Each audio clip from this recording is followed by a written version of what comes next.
everybody. Welcome to ABA Inside Track, the podcast that's like reading in your car, but safer. I'm your host, Robert Perry Cruz, and with me as always, it's a fabulous co-host. Not as always, just today, it's me, Diana. And unfortunately, Jackie was not able to make it to our recording today, which it's okay. It's a sad event. We're going to get through it. She's fine. She's fine. Everything's fine. It's just, I like having everyone here. I consider you all to be... Summer scheduling is challenging. I know, but when everyone's here, I consider you all to be like protective factors in my ability to talk about behavior analysis and behavior analytic research, which we do every week. I get used to the routine. We're just like a warm hug. It's good. If something bad has been going on in the week, it's a nice way to center myself. And we were kind of talking about those good feelings and how fortunate we are to have such supports. And when we were thinking about good feelings, we were thinking, well, part of our job is working with individuals who don't always have that as a background. And what are the factors that might be of most use to supporting their growth and their healing? And we were very, very lucky to have a special guest join us, who is now unofficially, I guess, the third co-host of the show because Jackie's not here. And that is... She's been promoted from special guest to co-host. And that's Dr. Camille Kolu. Camille, thank you so much for joining us on the show today.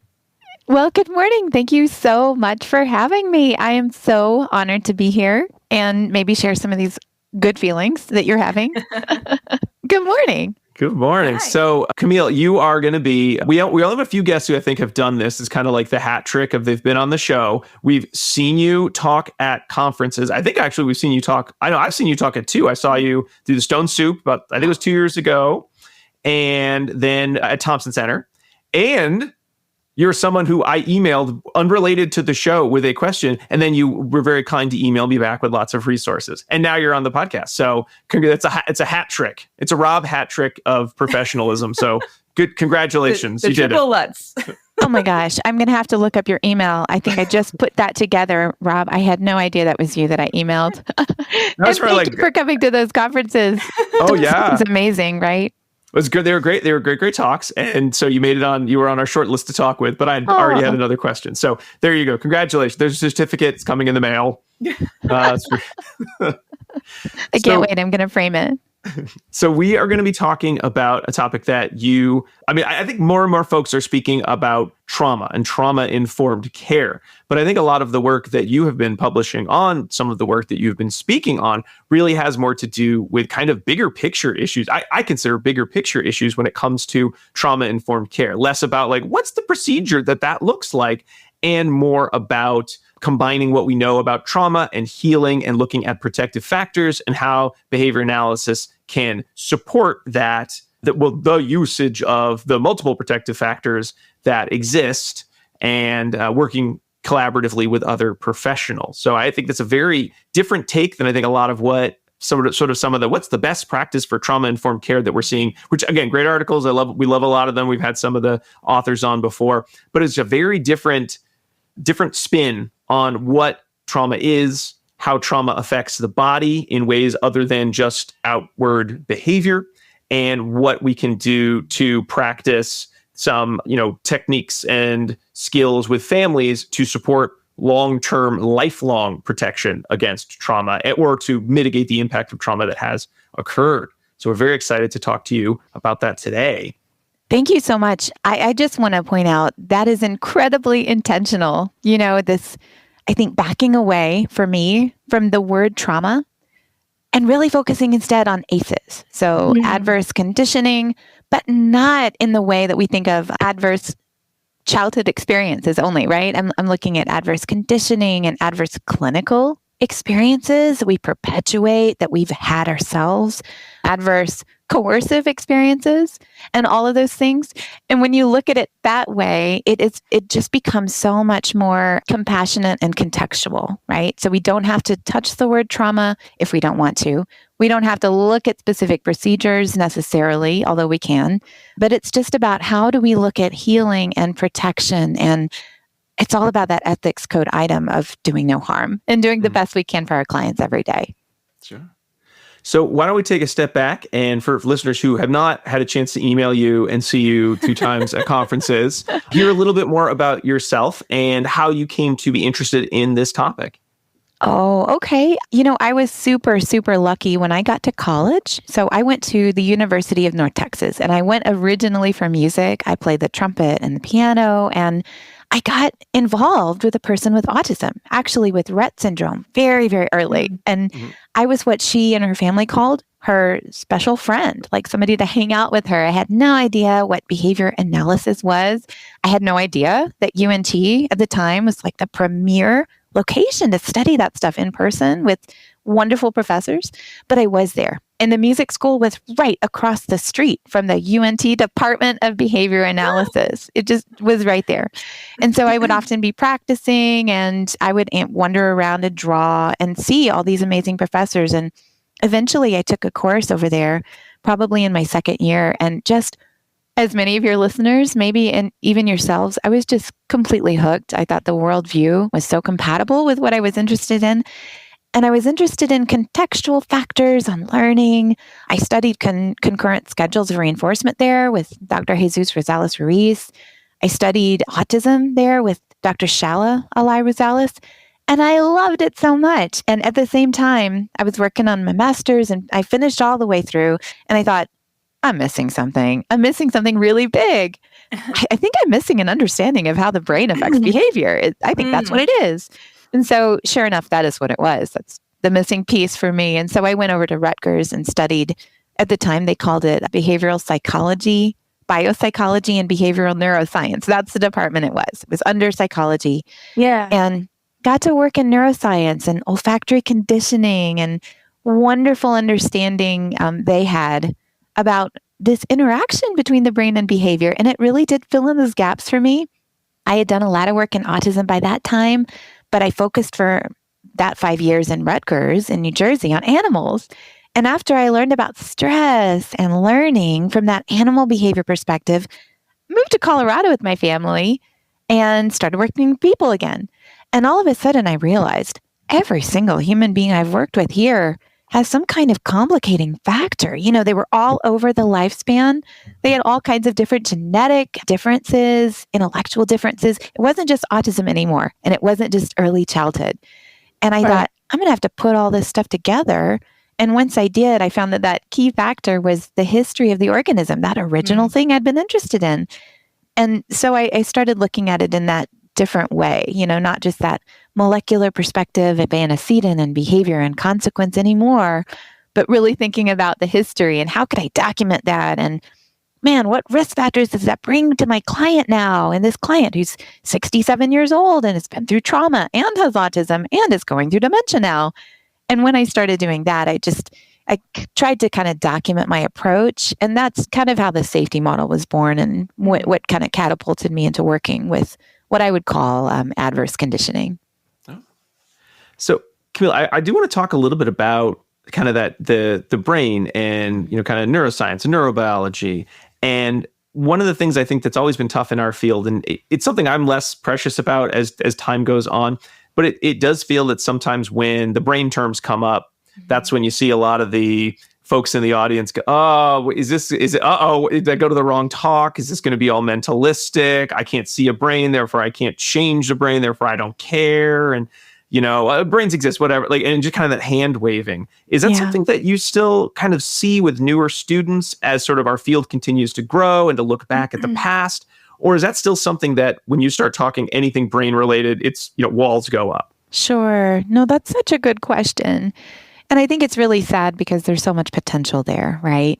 After I did my PhD at Rutgers, and then I did a long stint in ethics and teaching for University of Colorado at Denver. And as you say, students, well, they either do what you suggested, there's kind of a wall that comes up, oh my gosh, this again.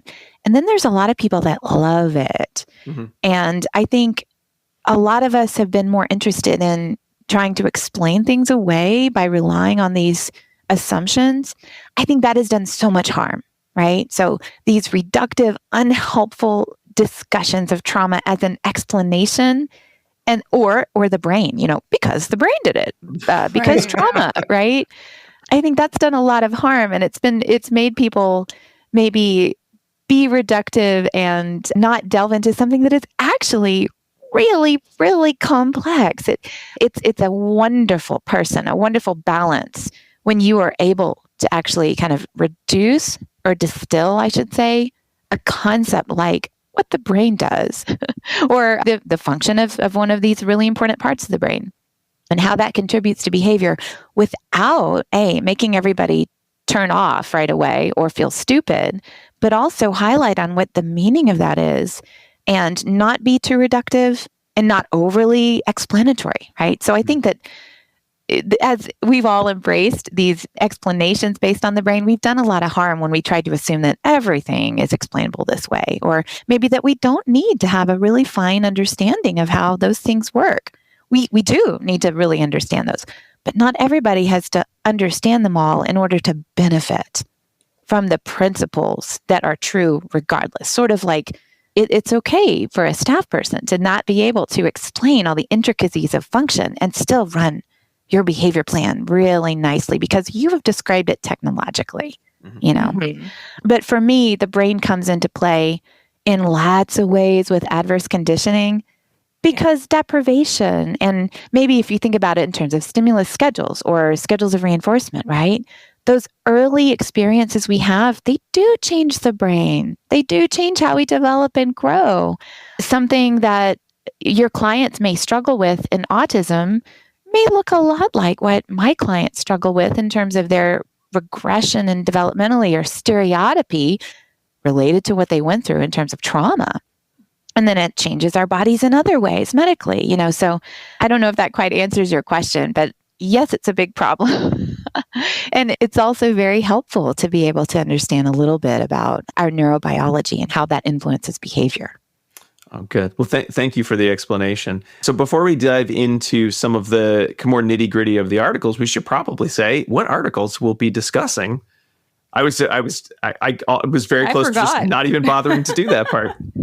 That's my job. And I was like, I had already moved past it in my mind. Yes. So Dr. Kolu has provided us with 2 articles to review today, and they are Providing Buffers, Solving Barriers, Value-Driven Policies and Actions that Protect Clients Today and Increase the Chances of Thriving Tomorrow. That was written by Kolu and published in Behavior Analysis and Practice 2023, online publication 2023. And also, Reflections on Choice and Control, Informed by Lessons in Parenting, also by Kolu. This was published in Operance Magazine 2024. I believe, or 23. It's like a double. It's like a double, yeah. I was trying to write a citation for it. I was like, It's what do you reset. do when it's 23 and 24? Come on. Yep. You gotta crack open the APA 7 for that one, I think. I did. I was at least get as much as I could Google it. So, all right. So that's what we'll be discussing. So, you know, as kind of continued context, Camille, when we talk about sort of adverse effects on the brain, adverse effects on health, do you mind? I mean, your article does a really great table of like, here's all the bad things that can happen. But I think it's important to really talk a little bit about those impacts because it's a good distinction later on when you're talking about the difference between buffers and a lot of the other terminology that gets thrown around when we're talking about care, you know, for adverse conditioning. So do you mind kind of sharing like what are the impacts other than, man, that's bad, or, oh, kids shouldn't have to go through those sorts of events? Like there are physical and neurological changes. So what are some of the dangers of being in those traumatic events or those adverse events? Okay, yeah. Well, I mentioned deprivation of basic needs, right? Very thin schedules of reinforcement across the basic needs we have, like social interaction or food, those very basic things. Of course, that does deprive our brains and our bodies of what they need. Somebody might look underdeveloped, for instance. And true, the brain of somebody who has been through really rich, loving interactions during childhood looks very different than somebody who's been exposed to maybe growing up in a orphanage. And we've seen some of those studies. One is cited in the article. But I think overall, the next big thing, and one of the big findings that Dr. Nadine Burke-Harris has described really well in her book and several of her published articles, is that medically, long-term exposure to the stress hormones that accompany those adverse events and experiences, those are toxic. I mean, those are harmful to our bodies. And there are biological changes that accompany those stress hormones and those changes. And those changes often cause and interact with subsequent medical problems that somebody may experience through their lives. And so, of course, your listeners are probably pretty familiar with those old Kaiser studies, in the 80s and 90s and early 2000s. Kaiser funded these studies that were looking at why exactly this very early life experience that could be determined adverse or aversive, how that changes the medical outcomes for people in a lifelong and dose-dependent, I think, is key, a dose-dependent way. And how impactful that is. Think about for our clients, somebody might have been exposed to things you don't know about before they were 5 years old. And now here they are, age 7 or 8 or 9, and they're going through something medically that a child shouldn't have to go through. Medically, like they're having heart issues, or they're having some kind of issue with breathing. They're having exacerbations with their lungs. Something is going on with their dental health, their sexual health when they become a little bit older. There are literally hundreds of studies now that tie those early life experiences to the medical problems we have later. And the Kaiser did a pretty good job of finally nailing down that relationship and realizing that we can have those kinds of problems earlier in life than we should. And so we might have earlier onset of medical needs that wouldn't have occurred otherwise. And we need to know to screen those people who are at earlier risk of those things. But those things also can show up in ways that we wouldn't look for behaviorally. So I think I mentioned earlier, you're trying to do differential diagnosis for a student who's got some kind of medical issue. And you think that something is maybe related to trauma, or maybe ADHD, or maybe autism. You do need to know the impact of early life experience, because that might mean medically that they are more at risk for something you need to screen for, treat for, maybe rule out, medicate for differently because of what they've been through. But some of the research on this is coming from like the brain and behavior side. So when I talk later in some of the articles about learned helplessness, for instance, those adverse experiences people go through, they also change the brain in other ways. And those changes are preventable many times. So the things that cause, for instance, all the medical stuff I've been talking about, those might be preventable if we taught folks how to control their stressors in a behavioral way. And so a lot of these issues do come into contact with the behavioral aspects of what we do every day in ABA. We just haven't historically appreciated that as much, I think. Mm-hmm. Well, I didn't get to finish the piece from operants. It's about choice, right? So I'm assuming that you have a huge list of practices we should follow. Choice is probably 100%. If you're not using choice constantly, you need to use it all the time, right? Am I right? I just looking at the cover, I'm assuming that's what it was. It was about pigeons, actually. Oh, is it? Okay, so is it about pigeons or about always choice? And here's my master list of 10 awesome treatments that you should be thinking about when you're trying to avoid adverse control. Was that it? Did I get it? Oh man, I would be so wealthy if I had a quarter for every time people ask me what is the list of contraindicated procedures? Surely here's the list of what you shouldn't do, and here's the list of what you should do if somebody's been through trauma. That's just too reductive. Like all of those questions, it's not individualized. So it could be just as harmful, right? To say, okay, he's got trauma history, so I need to definitely do A, B, and C. If you're not looking at his individual or her or their individual presentation right now, you don't know anything. I think people are really interested in explaining. I'm much more interested in just asking about history, because there is no comprehensive list. I love doing a risk versus benefit analysis and coming up with, for an individual client now, the list of contraindicated procedures for them. Mm-hmm. But that individual client list looks very different from their counterpart in the group home, or somebody who's a little bit older or younger, or lived in a different part of a country, or went through a certain conflict. So I think in either case, it's really harmful to try to make a list if you're not doing that individually with respect to what the client needs and has been through. Mm-hmm. I know I was really appreciative of that, of the way you wrote that in that piece, and certainly using choice as an example of something that I think, without thinking about it, it's like, oh, of course, everyone loves choice. Choice is great. We should give more choice. Choice is important. Assent is important. And really looking at how anytime, even something that, is as good as choice can be, as that reductive, everybody loves choice, and not taking into account the learning history of the individual. And then you list so many factors that could actually point to, hold on, whoa, you're blowing it with this client. You're making choice aversive, which sounds paradoxical. Like, that's impossible. You can't do that, Camille. What are you saying to me? Do you mind talking a little bit about some of those kind of situations that could result in choice actually being harmful? Well, I think people understand intuitively that idea of choice paralysis, right? When I taught ethics, we would talk about that. I think it's a Barry Schwartz article. It's been a while, and I've nursed a lot of babies since then, so I can't really remember. But people understand that idea, right? When there's 25 flavors of jam on the table, I get a little confused. I'm not sure exactly which one I want to use right now. Order the jam flight, Camille. That's the answer there. And then the flight is always the answer, Rob. That's always the right answer. But I think people also understand like that manipulative potential, right? Even just thinking about marketing, how you could put something in a prettier package or put it eye level on the shelf or in the center of the aisle and not on the periphery where we should be shopping, right? And how that influences consumption. But when you're thinking about with respect to an individual with some needs that you're trying to treat, thinking about their history of choice is what should always come first.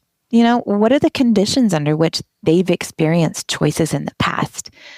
The idea of a constructional approach, I think, is very helpful here, because if you're not already thinking about degrees of freedom and how can I facilitate an array of opportunities for a person to feel comfortable switching between alternatives, and what makes a history, by the way, in which somebody might feel punished for switching, maybe feel like they've committed and now it's not okay to switch, right? Or maybe a certain kind of choice was looked down upon or made fun of by their social peer group, or maybe there was only one available and you had to do, so to speak, consume that choice. So the question should always come down, for me, to asking, what is the individual's history with respect to encountering choices and consuming those choices, making those choices, saying no to any choices, right? Most of my clients for whom trauma has been a part of their lives, they have not received a supportive environment when it comes to saying no. So maybe they've tried to say no, but it hasn't been heard. Or they didn't have a repertoire that was understandable to the listener. Or maybe their caregivers weren't allowed to say no. And so they're sort of perpetuating that and not allowing the client to say no respectfully, right?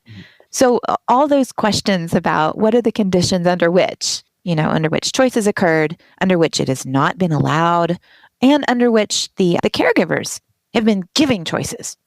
So that one is another issue, right? Is looking at the repertoire of the person who's giving choices. Does that person know how to give choices in a way that's not coercive?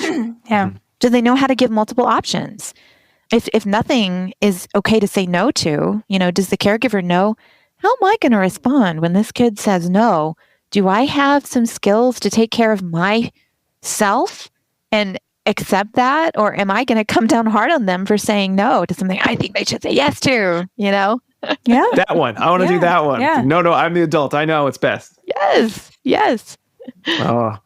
Okay. And I think too, we talk about teaching folks to make choices, but it's so much more complicated than you think it might be to try to teach even that skill, which is, at the very initial rung of our self-advocacy ladder. Because like you're saying, someone may say yes to anything because that's what they've been taught is appropriate to do. they may say yes to the thing that's viewed as the popular thing or whatever is going to like make the least waves, rock the least boats, right? Yeah. And then the next piece of it too is to go even further back. You don't even always know what it is that you want. And I can say that as a, highly verbal person that culturally I've been directed various paths such that I don't, you try to reflect. You're like, did I do what I wanted? I don't even know what it is that I wanted. And so then how are you supposed to teach someone what it is that they want, potentially divorcing that from what the cultural expectations are? It's really challenging and complex to get at this piece of choice. It's fascinating. Really is. It's area. So fascinating.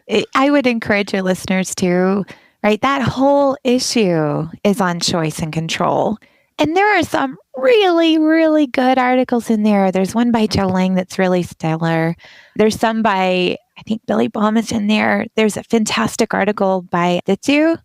I remember reading that one when it came out on choice. Yeah. Yes, those issues of choice and control, they're ubiquitous. They're huge in trauma. But like you say, they're really, really hard for anybody. Yeah. I remember when my kid, I saw my 2, and this is a little bit recounted in the article, but he was 2 at the time, and his choices were not his own. They were like his sister's. She was 5, and she like gave him the side eye, and she's like, "You don't want to pick that cookie," And I was like, "I know what you're doing. You're trying to hang on to that cookie and make this other one look desirable for him." And he has no idea that he's choosing, quote unquote, the cookie that she wants him to have so she can have the other. I mean, we do that on every level with our clients, even with ourselves.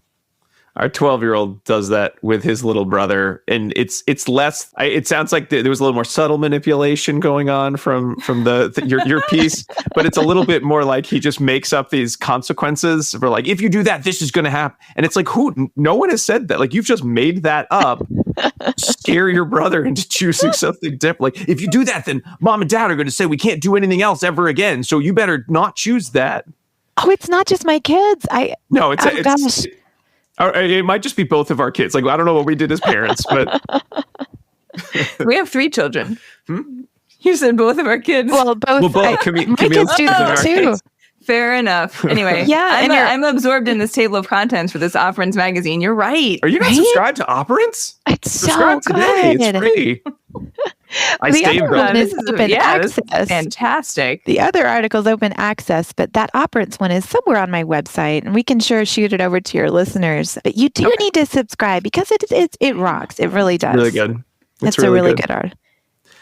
So, Camille, when we're talking about, whether it's trauma, we're calling it trauma-informed practices, or whether we're looking at just trying to create environments that have less averse control for clients, where did the idea of buffers kind of come into your own practice and writing? I made up a little story about where I thought it must have come in, but you probably should just say exactly where it came yourself, because that's just a narrative I made up from seeing you speak a couple times and reading your articles. Oh my goodness. Now I'm really curious about the story, Rob. I make little stories about like why things developed just based on the articles I've read. And we've read a lot of articles. I've got binders and binders of them. So you sort of create the little story and sort of the idea of like, well, people keep asking me, did you want to hear my? Okay. People keep asking me like, what are the procedures I have to use? And maybe at one point you actually thought there was such a list, because I know in my practice I always look for like, well, where's the list? Someone must have made the list. Someone must have done this already. And then contextualizing choice and having more kind of thoughts on how every decision and every process that we think of as good could be aversive in terms of how we try to control other people, whether it's parents who don't know any better, whether it's students or children in deprived situations. And then having the background that you have of working in neurobiology, sort of having access to some of the medical research on the health impacts and finding buffers as something interesting that kind of threaded that needle of, well, we need to have some targets that we can focus on, but at the same time, we need to be thinking of context over the specifics of every individual situation. If we're talking big picture, when working with clients, we can be. So I made that story up. I don't know if it's true at all. And you can let me know if those things have ever happened in that way. I'm reminded of Arrested Development, and where he's like, cute story. Yeah, maybe it's cute story. No, great story, Rob. That was a pretty apt description. I would say it's a little more straightforward than that, though. I mean, yours includes a lot of details I don't know if I was privy to at the time. But I'm just going to... I did this, a dramatic retelling of it. Yeah, it was the very... TV movie. Right. It was a little bit more contextually rich, I think, than the one I'm about to tell. But to cut to the chase, I read... So I was feeding my newborn, and I read Dr. Nadine Burke-Harris's work. And I read that story... And if your listeners haven't read it, they probably should check out The Deepest Well, right? It's really good. And I read it and I thought, okay, so somebody in the medical community knows that there are 6 things that if we did these 6 factors, right? And buffers are just areas in which action is documented in the medical literature to have protective effects against the biological and medical harms that result from ACEs. Okay. So if somebody knows about this, why aren't we doing it? That was it. And then I thought, okay, let me think about why we're not doing it. We're behavior analysts. We know how to operationalize these 6 things. Okay, there must be some huge reason that behavior analysts don't want to do this. So we set about trying to discover that. Mm-hmm. I realized pretty quickly, this is kind of sad, kind of silly, kind of funny, and probably true for a lot of us. Behavior analysts like complicated problems. We like to feel good about ourselves solving a big function issue and then getting funding and treating challenging behavior. I mean, by the nature of the word, challenging. We don't want to do easy things. That's somebody else's job, right? These 6 things are so easy. Teach your client how to arrange a healthy sleep environment, for instance. Come on, I'm not a social worker, right? I'm a behavior analyst, man. However, these things are so basic that we don't even do them for ourselves. We're above that, Come on, I can live on energy bars and caffeine, and I have my trunk full of toys. I don't need to sleep at night. I'm going to go home and have fun and do my own data sheets and work really hard on this FBA and email all my people back at 4 a.m. and demonstrate to my RBTs that I can do everything. And then we hit maybe 10 or 20 years later and we think, oh God, what was I modeling for my RBTs? What was I modeling for my supervisees? And I think when we start to look at it, we needed these things in our lives ourselves. Here we are being examples that we don't want people to follow that example, do we? Of that intense behavior analyst who's not taking care of themselves, but is inflicting plans on everyone else without doing them for ourselves. I don't think we want to be that, do we? When I finally started, I built my family up and I started looking around at myself. I was not healthy. I was not taking care of myself. I was trying, but it was really hard. Well, you know what? Every single time when I revisit the rhythms of the buffers, and I realized that life is about rhythms. It's not about individual instances of behavior. It's about change. And all during our lives, we are going to be buffeted about. We need to come back to that center of, okay, what are my healthy rhythms? Let me start doing those again. Let me remember how to take care of myself. When I do that, I'm going to take care of my people. And I love it when I'm able to take care of my people. And I can't do that when I'm not taking care of myself. And so that's all. Maybe even longer than your version, Rob. But truly, the nut in a nutshell, they discovered this already, but why aren't we doing it? And I thought, well, somebody's got to operationalize this, tie it to the ethics code, to the ABA dimensions, to policy. We've got to use this as an antecedent manipulation.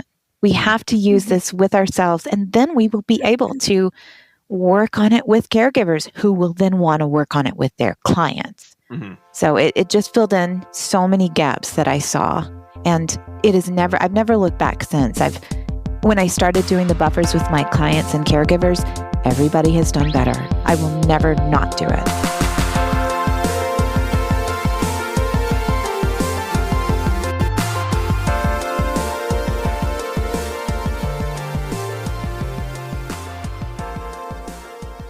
Do you want to be a BCBA? Sure, we all do. Now you can come to Regis College in Weston, Mass. to get your graduate degree. Choose from any one of these courses. Masters of Science in Applied Behavior Analysis, Masters of Science in Special Education, dual degree in special ed and ABA, or be eligible for your postmaster's certificate. You can complete your degree and be ready to sit for the exam in 2 years. And our 2017 grads had a 100% pass rate on the BACB exam. Come enjoy practicum placement support, ethics mini handbooks, PhD level professors, small class sizes, and a service trip to Iceland. If interested, don't delay. Supplies are limited. Learn more at regiscollege.edu. Again, that's www.regiscollege.edu, regiscollege.edu. One more time, www.regiscollege.edu. See you there!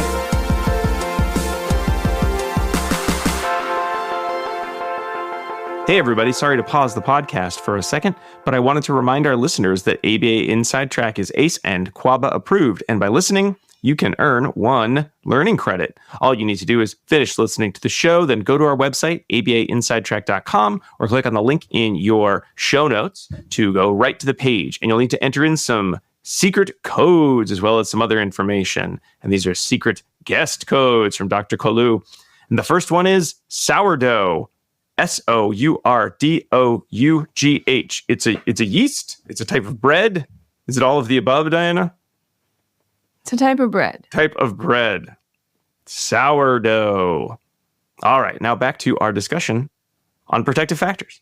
I absolutely loved the article laid them out so well. I think as much as they are sort of those like, oh, well, not common sense, but the kind of those basic needs, I do still think, and again, maybe that's just me being a behavior analyst, adding complexity. You lay out a number of ways in which behavior analysts can take these relatively simple life things, and there is still a complexity to getting individuals or helping individuals, there I go with my bad choice language there, helping individuals to support the development of the buffers. So we've got our 6, we've got the nurturing relationship, nutrition, regular physical exercise and activity, healthy sleep, mental health support, and then mindfulness-based or other stress-relieving practices. So even something like sleep, we've talked about it before on the show, just being, telling a family, oh, yeah, you just got to start good sleep hygiene. Even just that, which isn't even capturing all of what goes into sleep, that can be so complicated to do because there are a lot of factors that need to kind of go into it. And I did love that about your article, sort of operationalizing things so we can start working on, well, how would you do it so that people actually want to hear you? Because I'm sure there's been a period in your career, I know there's been a period in mine when I've talked about importance of nutrition and sleep, and I've just got the eye rolls of like, you are not the first person to tell me that, and you are not going to be the last. And if that's all you got, I'm not really interested in hearing any more of what you have to say. Of course. Yeah. I mean, I think the two important things in the article visually are probably those little charts where there is a visual, maybe a job aid if you print it out on not buffers, but barriers. What are the barriers to somebody using these things? Because, I'm going to go back to the 6th buffer right now, stress relief. Mm-hmm. The 2 components of stress relief are predicting the stressor and exerting some kind of healthy behavioral control.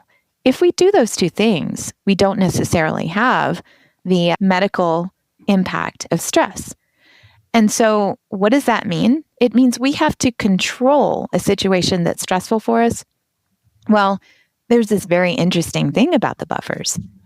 It's like, the part of the brain that I researched in my neuroscience degree was the hippocampus. Mm. And, people know a little bit about the hippocampus. Usually it looks like a booger.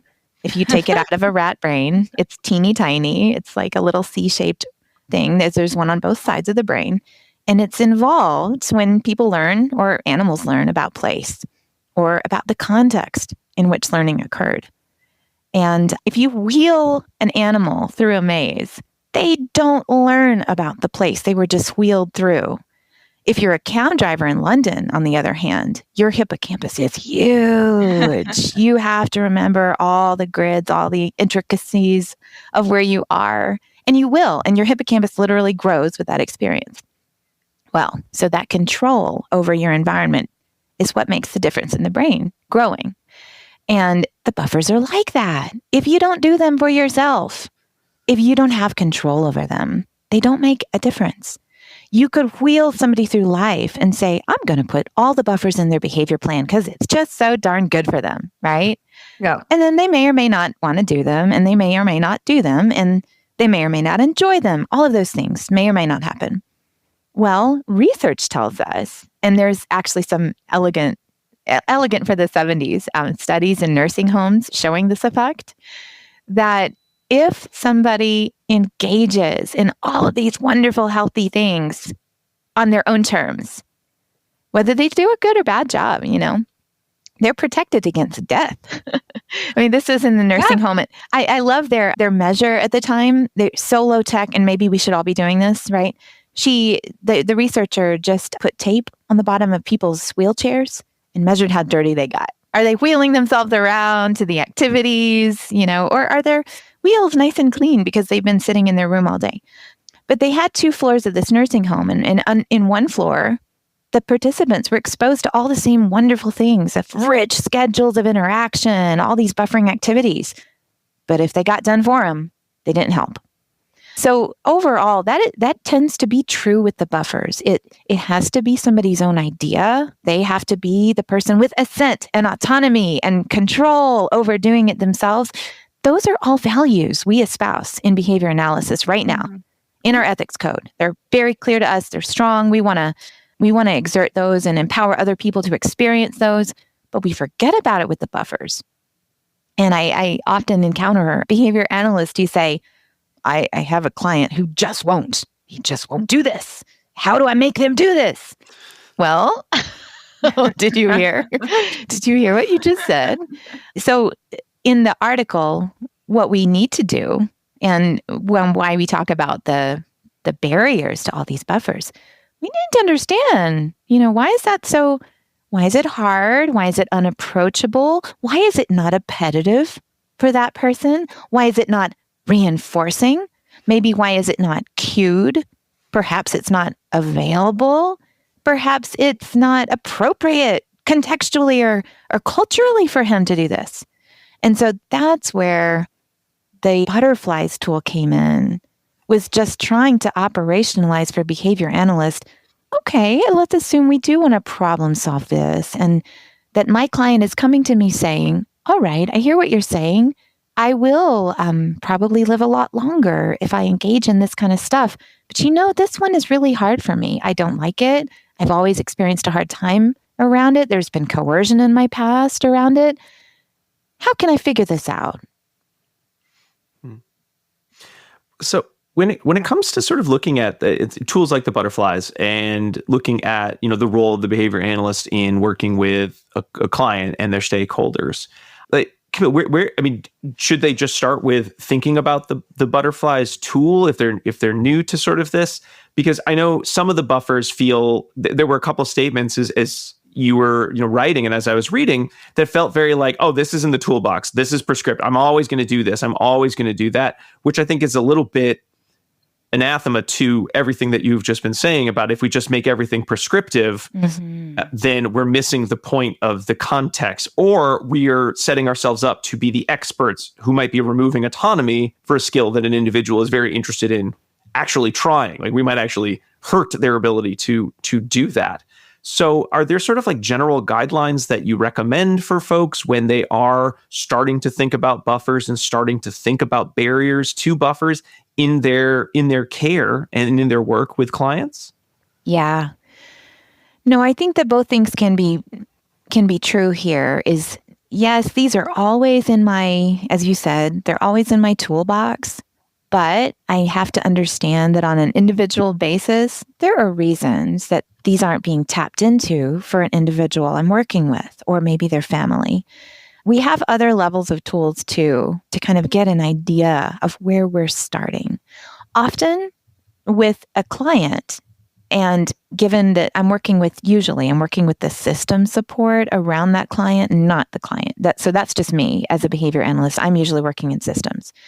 And so I start by asking the system, hey, I'd love to know, give me a lay of the land. How many of your clients' behavior plans already deal with these buffers And if you are dealing with them only as it relates to their behavior for decrease, or if you have some kind of prevention plan in place that's honoring these things, even if it has nothing to do with their behaviors for decrease.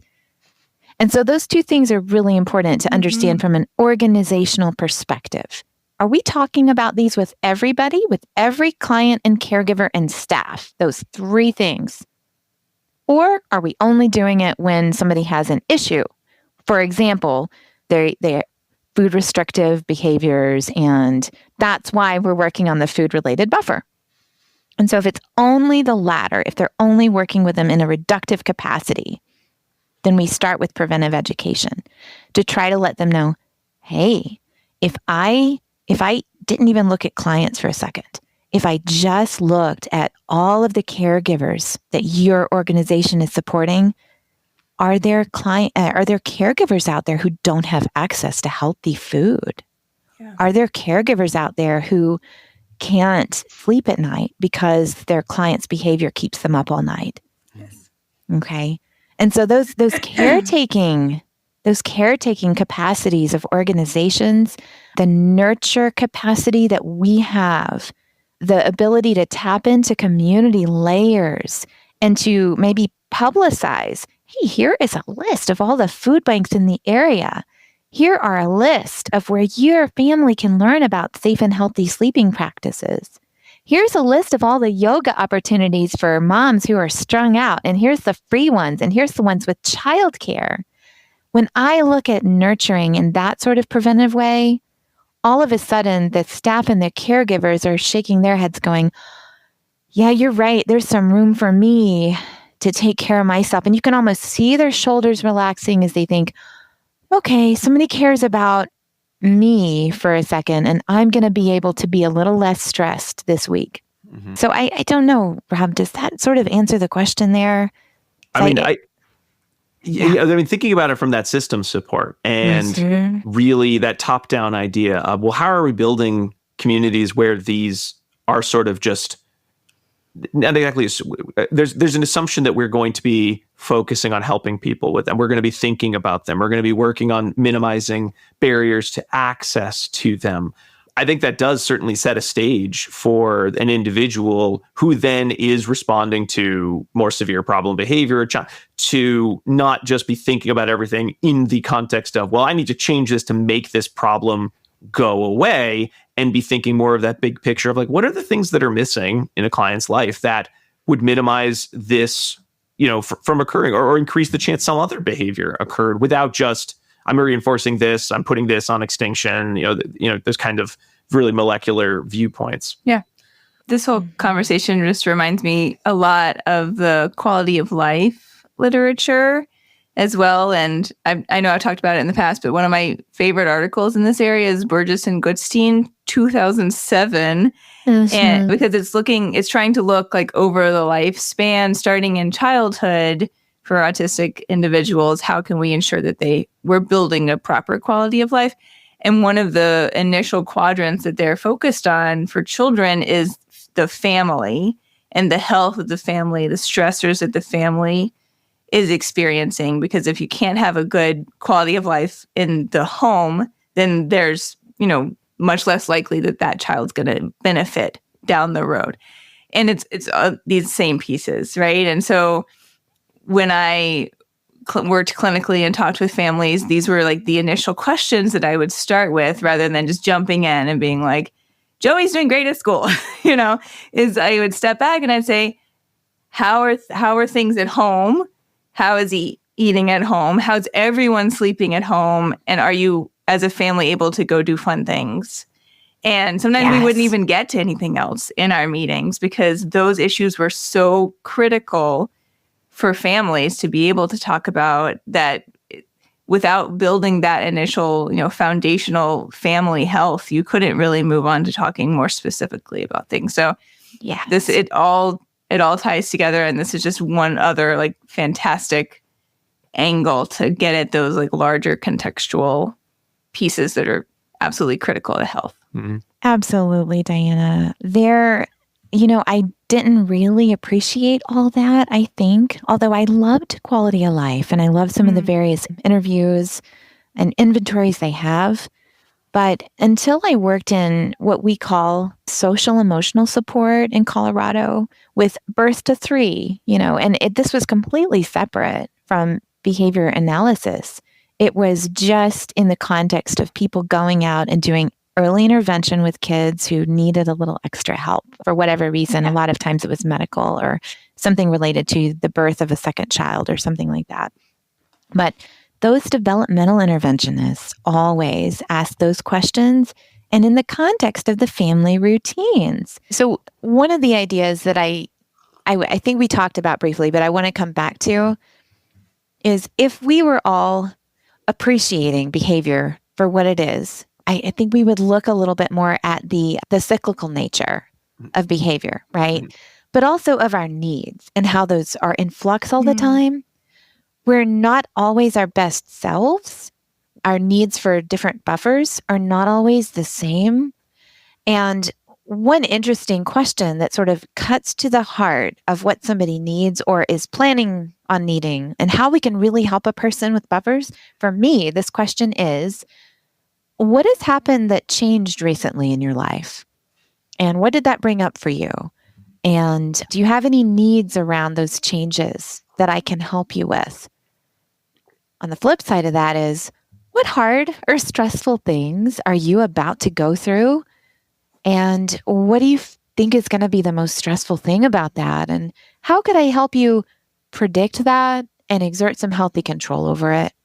When we look at it that way, that's sort of taking a lens of one of the buffers and looking at the others through that. And I find that that's really helpful. Could we talk about mental health from that perspective? I would love to, because I think when looking at buffers, we talked a little bit earlier about how some of them seem like, oh, that's the social worker's job. I'm a behavior analyst. I have nothing to do with it. Whereas others, I think there's a little bit of a push or pull of, why aren't we doing more here? Is it our job to be working in this field? Do we have the competence? Do we have the training? And I think mental health is one where I personally, just professionally, feel like I have a better understanding of mental health than I've ever had in my whole life. But at the same time, wonder, is my role to be like a therapist to this individual, and how am I benefiting? How could I be harming? And I think that can be really tricky. Operate within your scope of yes, I am always mindful of my scope of competence, but I think it goes a little beyond that in terms of how are we helping individuals with mental health? When are we reading a problem or a situation as a mental health problem versus a behavior? Do we need to separate the two? Should we be, right? So I think that'd be a great one to talk more about.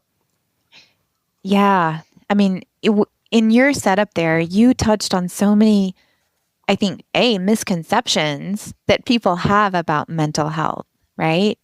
And also problems that we have with respect to how we're going to approach this. And this always comes up, by the way, when I'm teaching. So when I am in that role of ethics professor or I'm trying to do some supervision, people will ask me really important questions and the implications are huge, right? So my students, for example, will say, well, we shouldn't treat the person's behavior if there's a mental health problem, right? Or, hey, there's no way for us to treat mental health, right? Factoring in mental health is not in my scope of competence. Right. But I just want to call everyone's attention to the rate of mental illness. If it was true that we can't treat somebody's behaviors until their mental health has been, quote unquote, solved or fixed or fully addressed, we would be out of a job instantly, because almost every person is affected to some extent or at some point in their lives by mental illness and mental health related issues. Yeah. But I also think, and this has been really awesome to sort of wrap my brain around and to talk about with other people, I also think it's so critical to appreciate that mental illness and mental health can coincide. They can co-occur. And to appreciate that, you have to see them differently. You have to understand that mental health is not simply the absence of mental illness, but it is this other maybe constructability right? We can engage in mental health at any time in our lives with all of our mental illness on board. We can hold those two things lovingly and say, okay, anxiety, you might not be gone yet. But at the same time, I can look constructively at what mental health means to this person. And that's beautiful. That's easy to operationalize. And the one way, have y'all heard of PERMA? Not necessarily. Okay, good. Good. Because I think there's also a misconception that positive psychology is, perhaps not what we want to do. It's reductive, or it's inappropriate, or it's not for us. Mm-hmm. But it has this wonderful aspect to it, which is defining the presence of things and not just the absence of things. And so in a way, it's been leading the way in terms of constructive notions. Well, I got this from a little bit of Marty Seligman's work, and I'm sure you know who he is. That The Hope Circuit is the book that I've read most recently of his. But I just want us to appreciate PERMA for a second. So that's a way of defining mental health. Mental health is when somebody has P. Okay, so the P in PERMA is for positive emotions. Think about that for a second. So under what conditions do you experience positive emotions, right? Great question about your clients. Wouldn't you love to know that answer? Now, backing up a second, I said that you could take the lens of one of the buffers and apply it to others. And so for just a second, think about relationships from this lens that I'm going to call PERMA, okay? And PERMA is how we define, again, mental health. So P is for positive emotions, E is for engagement, R is for relationships, M is for meaningful, doing things that bring you meaning, and A is for achievement. Okay, and so thinking about those things, first just thinking about them for their own sake, for mental health's sake, what if I looked at my clients' goals and I said, what brings them meaning? When do they feel really engaged? When do they experience positive emotions? Who are the relationships they really value? And are they having enough time doing the other things that bring them meaning in the context of their relationships? And for the last one, when do they feel like they've achieved something? Right? That would be amazing. Yeah. There's meaning. There's your quality of life issue. Absolutely. Those are great. That lens transforms goal writing. Yes. And it's not without our scope, is it? I mean, it seems like those things map just fine onto the goals that I'm working with my client for almost everything I'm working with. If I look at those goals through that lens, then I'm doing behavior analysis, but with meaning. And when I talked about looking through one lens at another aspect of the buffers, look at relationship through that. For example, I have clients that have non-existent relationships sometimes, to the extent that they've been living in mental institutions for perhaps 2 decades, rotating on different floors of that mental institution, thinking that the security guard is their best friend, maybe thinking the social worker who's going to retire next month and they may never see again, thinking of her as the mom figure in their life, thinking of the peer that came up on a mental health hold, thinking of her as their best friend, and then not realizing that she's going to get moved out to Pueblo next year or next week. They'll never see each other again. But if I look at relationships, I start to realize, we're doing a lot of damage if we ignore what is there in somebody's life, the meaning they've attached to it. On the other hand, if I look at it purposefully, I see myself in that role. I need to be really careful with boundaries. I can do a whole lot of work with meaning and achievement and really support them in a new way. So again, mental health and mental illness, 2 different things. Somebody can have both. It is within our scope to work on the mental health part. I'm not saying treat mental illness at all. I'm just saying do the things that help somebody be and feel happy and fulfilled and find meaning in their lives. And I don't find that out of our scope at all. I love everything you just said. And even just making that distinction between mental health and mental illness, I don't know that I've heard it stated so clearly before, because the terms get conflated a good bit, but that is really helpful to me. And you're right, we can absolutely operationalize those components of mental health and think about them behaviorally. I'm so glad that's useful to somebody. And I hope that everybody sort of takes that moment to appreciate that about themselves. Because there's a lot of shame, I think, around mental illness.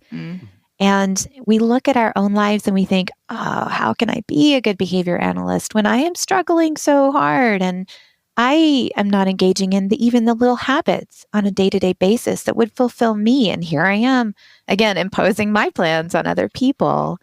But if we hold that piece with a lot of compassion and then look at the contingencies around us that have, and maybe in the systems that we've built around ourselves and our staff and our wonderful team of behavior analysts, have we done things that minimize their own health? Have we done things that didn't allow for them to grow in their mental health and exist in whatever problems they have, and just accept that and do what they can for a minute? Just do what they can to be healthy right now, So I think that Camille, that's a great, not exactly alternative, but I think a good way to think about maintaining meaningful relationships with clients rather than transactional relationships. I think it's a good way to sort of think about buffers in the kind of bigger picture rather than, how am I curing this person? How am I going to solve the problem? Because I know for me, it's one of my pet peeves is when I am, hearing someone talk about a case or they're doing a case conceptualization and they sort of just feel they get to a point and they're like, I think there's some mental health there. Like, boom. And I feel like my response has been with the more pedantic, like, well, wait, what are the behavior? Like, there's more to this than that. But it almost feels like this, again, another wall has gone up of like, it's a mental health thing. So, of course, once that's identified, it'll get solved by somebody because that's how mental health works. And, then we'll be able to do all these other things.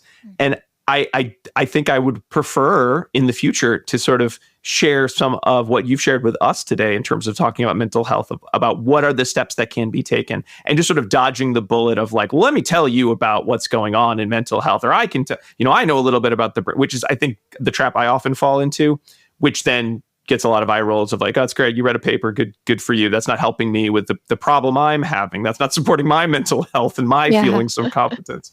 So I think that's probably a better tack. So thank you for sharing, a step that can be taken even just by one person, by me.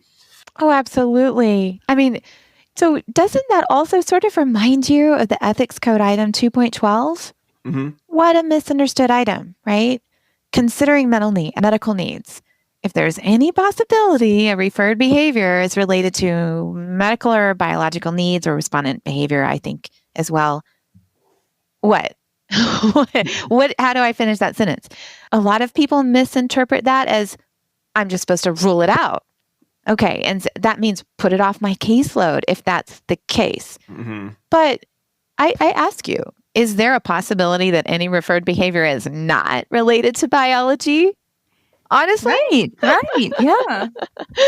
Well, I mean, even when talking about, looking at buffers or looking at how, one could use the butterflies tool, even if there is a medical piece that does need to be worked, collaboratively with a medical professional, there it is that collaborative piece of just because a doctor said, oh, well, the issue is that unless there's the pill, and there are certain things that you give someone a pill and then boom, problem solved. But if it's an issue of an ongoing hygiene problem, there's only so many things that you're like, oh, take 2 of these and call me in the morning. There's only so many times that actually then resolves the problem completely. If it's a matter of changing diet, oh, well, yes, it is a medical issue, but it has to do with too much intake of salt or too much intake of a certain substance or not enough sleep that's leading to difficulties in other. Okay, well, just having a doctor write a prescription on a pad is only, that's only a part of it. You still could be a part of the solution of, well, how do you now take this medication? Or how do you now increase the amount of vegetables that you're eating to sort of resolve some sort of hormonal imbalance or whatever might come from that. That's my great understanding of medicine there. Also lament their lack of opportunity to explore these larger contextual variables and overall health and well-being for their clients too. So they might be right in the same place in terms of this conversation.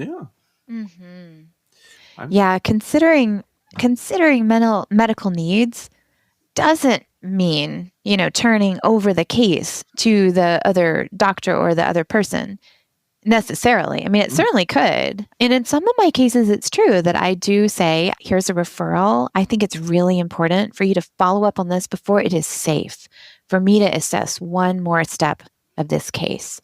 And I do that sometimes.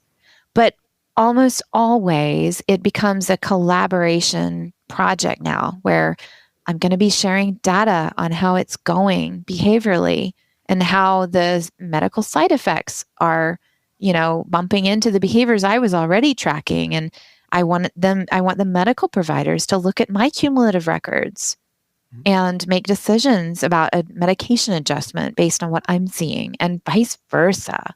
Yeah. So the rich collaboration has never, ever failed me, honestly. It has always been so rewarding. I love that. Well, I know we're getting close to the end of our time. I had a few more questions, or we had a few more questions, but I think they relate to things that will be best resolved in our dissemination station. You want to do it, Dan?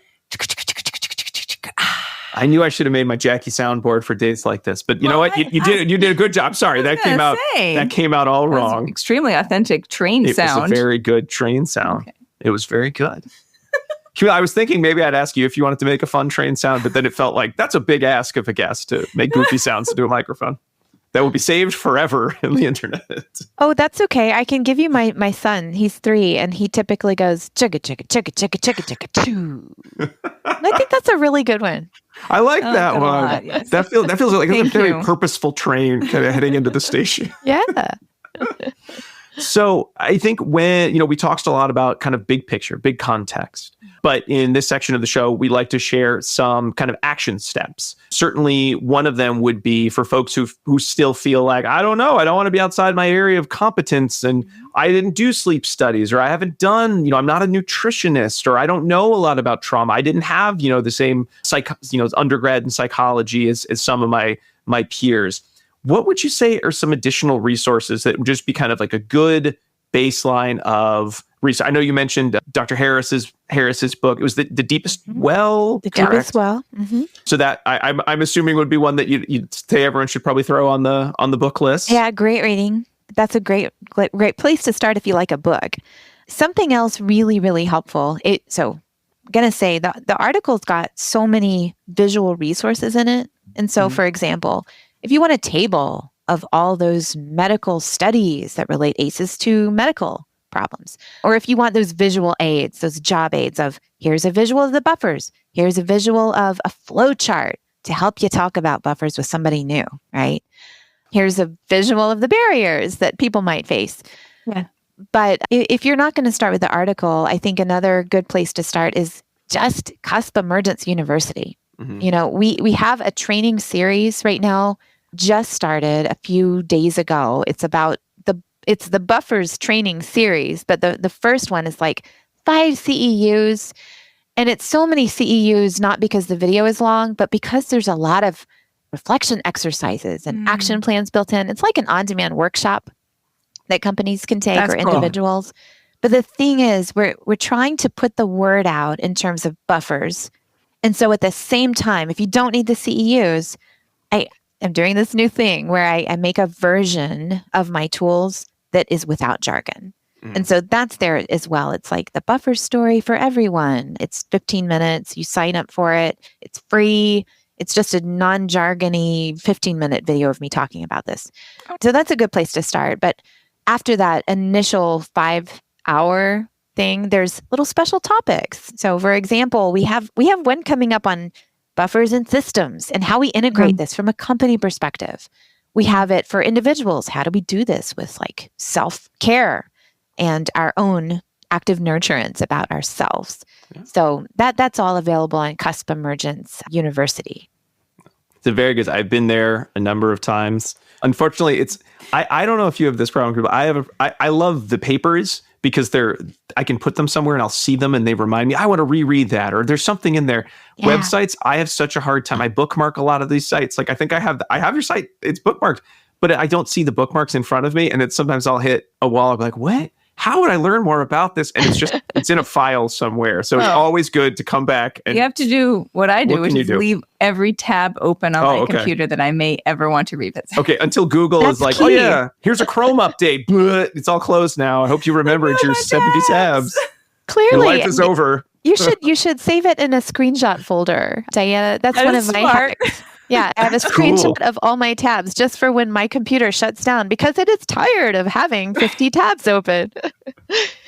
But no, the other cool thing is we're trying to make this stuff barrier free, right? And I'm trying to center the ideas and not my words and face, right? I think the idea of the buffers has to get out there. It's good practice antecedent wise. It's important for you and me and our admins just as much as it is for our clients. Yeah. So whatever helps you with that, do it. And so part of what we're trying to do too is make the handouts as a download before you have to even get into the course. If you're not going to buy it, if you just take the preview and download a handout or two, save that in your folder, right? Trying to make sure people That's do awesome. not find barriers. Everything we have should be open access as much as possible. I'm not quite there yet, but we're working towards it. Sure. Well, I guess that does lead into kind of our last question of sort of what's next for buffers. I mean, certainly in terms of getting the word out about buffers, we spoke a little bit about that, but kind of what are the big research questions that are still there? I know one you brought up in the paper was, are there ways that we can sort of combine treatment for one buffer and then see benefits in other areas? I think there was a study where they're working with families on sleep. And just by improving sleep, nutrition, and I can't remember if it was mental health or the relationships all improve, which makes sense because when we get enough sleep, we tend to make better choices. We tend to be more present. We tend to be able to interact more with our family members and our coworkers. More patient, right? Yes. So there's that. I mean, what are some other kind of questions that are still on your mind and you're hoping will get answered? Oh, so many. But I love to start with the antecedent place. So what would happen if we all did this as an universal precaution-y implementable thing, right? Antecedent modification first. So before I even accept a new client, have I educated that family about where they can find these buffers in their community? Before I even accept a staff member on my team, have I told them about the buffers and how we value them at my company? And so that for me is huge. Now, what would happen in your company if you did that, right? That leads to the data development idea. You know, what are the key indicators? What would show you this is working? What does it mean that this is working, right? For some companies, it has looked at things like, am I going to have less recidivism? Are my clients going to show up to their sessions more? Are my staff going to feel more excited about working on goals that are related to this kind of stuff? And by the way, almost every single behavior need ties in some way to one of these buffers, by the way. And so when I do these preventively, am I going to see fewer challenging behaviors to deal with? Am I going to solve problems a little bit earlier? That kind of thing. The second piece for me, so there's the antecedent ideas. What would happen if we did this policy-wise? What would that mean for our data? Then there's this idea of what would happen if we scanned regularly for it? So when things change with our clients, what if we went back to this and taught caregivers to do it? Because often that's a big behavior cusp for a caregiver, is to learn to scan for these things before they make that call. Hey, I need more medication. Hey, judge, I might need a placement change. If we scan for these things, we sometimes do a lot of good without harming other pieces. Okay? Yeah. And then I think another final one is addressing ethical issues. Like it's our ethical responsibility, I think, to be preventive as behavior analysts, to operationalize what that would really mean for our clients. But we're gatekeeping the buffers. We know about it, you know? But are we actually doing it, or are we I'm not doing if it's not fundable? And there's another ethical issue is as long as it sort of pays off to run the behavior reduction plans, if it's not paying off to run the preventive, to ask funding companies for this kind of support, we're probably not going to do it. And so resolving that issue is huge for me. And I'm working on that in other ways, policy-wise. Just getting the word out there, I think, is huge. Yeah, absolutely. Cool. Well, Dr. Camille Kolu, thank you so much for coming on the show today, for sharing about this work, about your efforts to increase awareness, to improve the lives of clients. I think, again, I think we said at the top, we've enjoyed hearing about this from you before, and we were really excited to get a chance to grill your, about individually about articles today. It was a lot of fun, and we want to say thank you again. If folks are interested in reaching out because they also want to get an email from Camille answering their questions, is there a great place? I mean, there's behavioral custom emergence or behavior. No, Custom Emergence University. Yes, Custom Emergence University. You got it. Sorry. Custom Emergence University. That's why you make bookmarks, so you don't have to remember the URLs. But if they wanted to reach out to you directly, are you okay sharing like an email, or can they get to you through the site? Yeah, well, I mean, both are fine. There's a blog, cuspemergence.com, but all the trainings and the resources are mostly on cuspemergenceuniversity.com. There's a little tab on the top up there that says something like get on the email list if you want to get the coupons and updates. But if they just want to email me directly, I would love that. Always open to that. It's just cuspemergenceu@gmail.com. Excellent. Cool. One more time, we want to give a big thanks to Dr. Camille Kolu for coming on the show today to talk about buffers, talk about protective factors, what that means for trauma, being trauma-informed, trauma care. It was a great conversation. We've been a big fan of her work. So again, it was great having her on the show today. If you want to learn more about Dr. Kolu's work and get some more CEs, you can check out Cusp Emergence University. We'll have a link again in the show notes. It was very nice of Dr. Kolu to let us know about the site. I've been there a couple of times myself, but if you want to learn more about buffers and barriers, this is a great place to learn in addition to the article and, of course, our episode we just had. But before we wrap up the show, let's move to our last segment, pairings. All right, so it's time for pairings, which is the section of the show where I tell you about other episodes in our back catalog you might want to go back and check out if you enjoyed this one. We have several that I think you might be interested in referencing. They include episode 205, in which we had a conversation with Dr. Shala Alaei about joy in the Big Four. After we finished recording with Dr. Kolu, I said, this reminds me so much of this episode with Dr. Alaei, and it makes so much sense because Dr. Kolu was Dr. Alaei's student way back in the day. So I feel like there's a pretty clear through line there in terms of their way of thinking about these types of protective factors. You might want to check that out. Additionally, episode 121, where we discuss child welfare and the foster care system training for families with Dr. Jim Carr. Episode 204, trauma-informed applications in ABA with Dr. Ditu Rajaraman and Dr. Jen Austin. Episode 212, we talk about ABA and trauma-informed care with Sandra Bishop. Our very first book club, episode 1001, we talk about the Meaningful Differences book. I feel like that's relevant here. Episode 231, where we discuss emotional behavioral supports and the enhanced choice model with Dr. Joey Staubitz. Episode 32, where we talk about sleep with Dr. Sandy Jen. Episode 145, where we talk about self-care with Dr. Shane Spiker. Episode 187, where we talk about quality of life. And finally, episode 1008, where we're lucky to have Shala Alaei back on the show, as well as her co-author, Peggy Wolf, to talk about their Between Now and Dreams book in a book club episode. So feel free to go back and check out any or all of those. The other part of pairings is I like to recommend a snack that goes well with this episode. For this one, I was like, oh, what am I going to choose? And so I said, how about quote unquote buffer food? So meaning just like foods that are light and fluffy like a cloud that wrap around you. And so I have two different foods that maybe people have not had before. I don't really know. One of them is what I'm calling a pavlova, but that's because I've been watching a lot of Bluey, and I think it might also be called a meringue.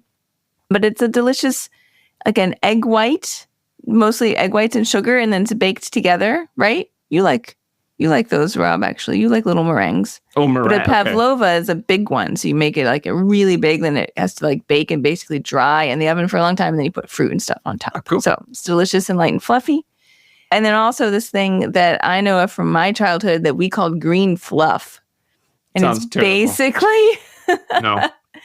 it's The way that my grandmother made it is pistachio pudding, marshmallows. I know Rob's already not a fan. No. Possibly some Cool Whip and crushed pineapple. Oh, and she put pecans in there too. So you just basically stir all those things together and it makes a big, fluffy, green mess. Oh, yuck.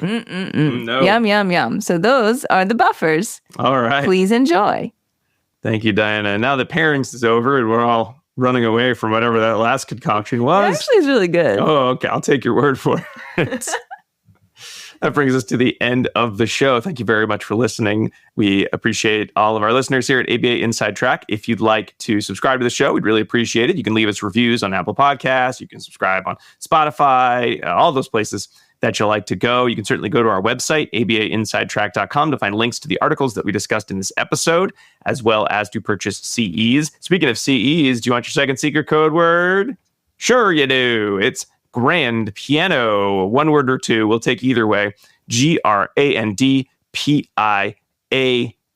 It's like the really, really big piano with the top lifts up, and or if you have like a lounge singer, she could lie down or he could lie down on it. And you could do a whole number. It's great. Again, that's abainsidetrack.com. You can also email us at abainsidetrack@gmail.com. If you want even more ABA Inside Track content, you can subscribe on our Patreon page, patreon.com/ABA Inside Track, where you can sign up as a free member, or you can subscribe at the $5, $10, or $20 levels. Each of those gets you more and more and more stuff. So everybody gets to vote on our seasonal book clubs and our seasonal listener choice episodes. We just had some polls go out for those. We just announced our book club list for the year. You can also get free CEs, discounts at the CE store, all sorts of fun goodies. We're doing Summer of Book Club right now. So if you have not been subscribed to the $10 and up level, you've been missing out on so many extra book clubs. You got to catch them all the book clubs, that is. That's patreon.com/ABA Inside Track.